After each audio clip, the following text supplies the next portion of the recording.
Today, we're diving into a story of incredible defiance right from the heart of Karnataka.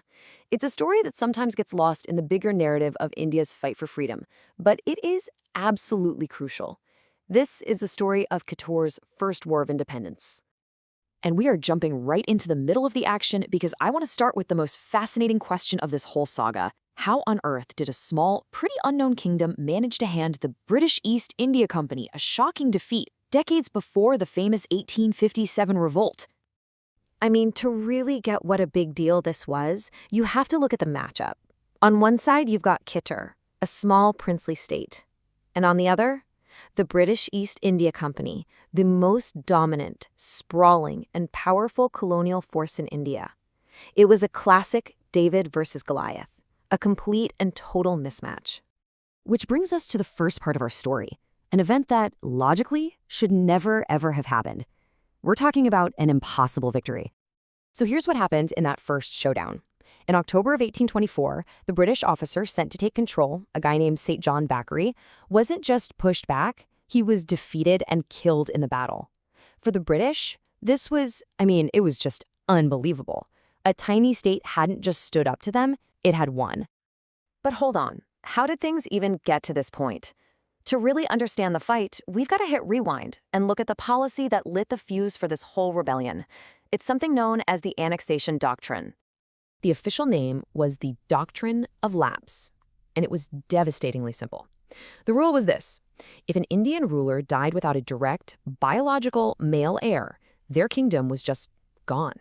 It would be absorbed or annexed by the East India Company. For the British, this was a brilliant political tool, a way to grab territory without fighting a full-scale war. And here's the real kicker. Adopted heirs, which were a common tradition, were not recognized. And this is how that abstract policy suddenly became a very real threat to Kittur. First, the king, Malasarja, passed away. His wife, Rani Chennamma, took over as queen and, following tradition, adopted a boy named Shivalingappa to be the next king. But the British, pointing to their Doctrine of Lapse, just said nope. They rejected the adoption and declared that Kittur now belonged to them. So this was it, the moment of truth. This wasn't just an insult, it was a threat to their very existence. Faced with the complete erasure of her kingdom, the queen had to make a choice. And this is where she drew the line. Just think about it. The most powerful entity in India gives you an order to surrender your kingdom, your home, your treasury, everything. And Rani Chennamma's response? It was simple, and it was absolute. No. And she was not alone in this. The resistance was led by this core group of incredibly brave leaders. Of course, you have Rani Chennamma herself, a queen now seen as one of India's first female freedom fighters. Then there was Sangoli Rayana, her legendary army commander, and Amateur Balappa, a key chief in Kittur. And this quote right here, this captures the exact moment the standoff turned into a battle. St. John Thackeray shows up in person, demanding the keys to the kingdom. Literally, the treasury and the palace.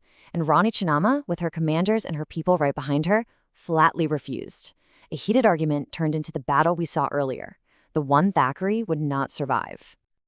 Now that impossible victory was a moment of incredible pride for Kittur, but it also sealed its fate. An embarrassed and furious British Empire was never, ever going to let a defeat like this stand. Now the empire would strike back, and with overwhelming force. The response was swift, and it was massive. The British didn't just send another officer. They sent a large, well-equipped army all the way from the Madras presidency. This wasn't a skirmish anymore. This was a full-blown war, and Kittur was hugely outnumbered and outgunned.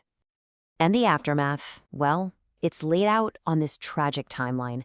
After days of fierce fighting in 1824, Rani Chennamma was captured and thrown in prison. She would die 5 years later, still a captive. Her commander, Sangoli Rayana, actually escaped and waged a heroic guerrilla war for years, but he too was eventually captured in 1830 and hanged the next year. The revolt had been crushed. So you might be thinking, if the revolt ultimately failed and its leaders were killed or imprisoned, why are we even talking about it today? Why does Kittur matter so much in the larger story of India? Well, Kittur's defeat actually built this incredibly powerful legacy. First, this was one of the earliest organized revolts against the British, happening more than 3 decades before the Great Sepoy Mutiny of 1857. It was led by a woman, Rani Chennamma, cementing her place as a pioneer. It was also a direct challenge to the Doctrine of Lapse, long before Rani Lakshmibai of Jhansi famously did the same thing. And ultimately, it became this powerful symbol of resistance in southern India, a story that was passed down and directly inspired other rebellions in the region. And that leaves us with this. The story of Kittur forces us to ask a really fundamental question. We often talk about 1857 as the first war of independence, but if a queen in Karnataka was leading armies against British annexation policy 30 years earlier, where does the story of India's resistance truly begin?